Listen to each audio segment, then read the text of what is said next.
Welcome to Romeo Maths and Science class. Today we want to look at how we can solve these two questions in series and sequence. To be precise, these two questions are in what we call arithmetical progression. All right, let's see how we can solve question number one. From question number one, we have been told that our first term, all right, our first term is -8. So we have our -8 as we can see here.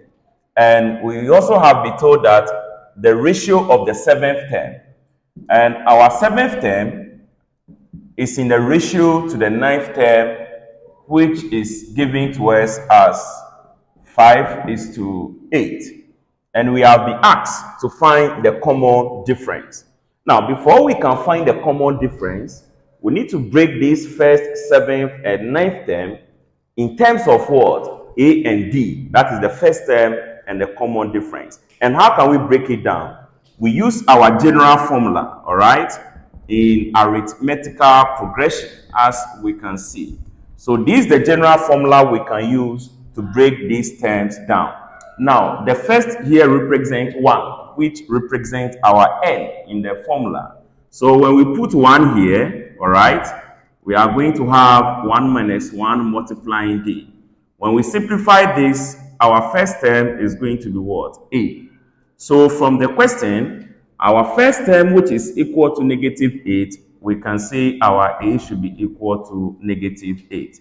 Now, we are going to break our seventh term too, all right? And we say U7.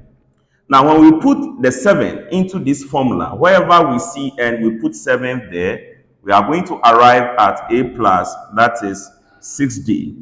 Again, our ninth term, when we put it into this formula, all right, we are going to arrive at A plus, that is 8D, as we can see.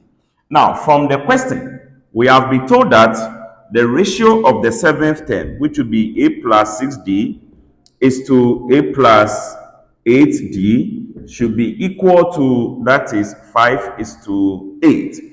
And mathematically, we are going to break this down by dividing them. So A plus 6D divided by A plus 8D should be equal to 5 divided by 8.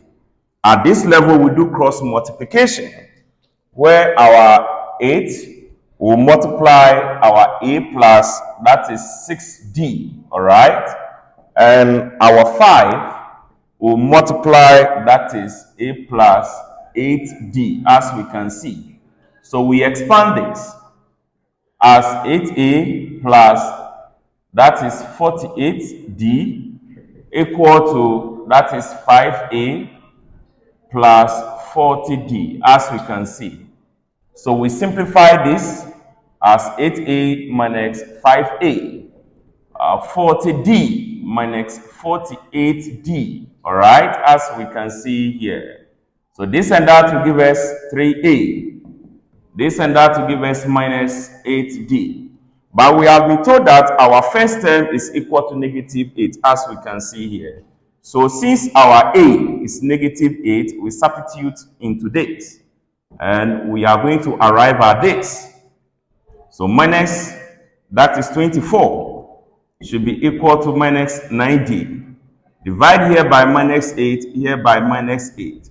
So our D will give us 3. So we can conclude that our common difference is 3. Try question number 2 and put your answer in the comment section. Thank you.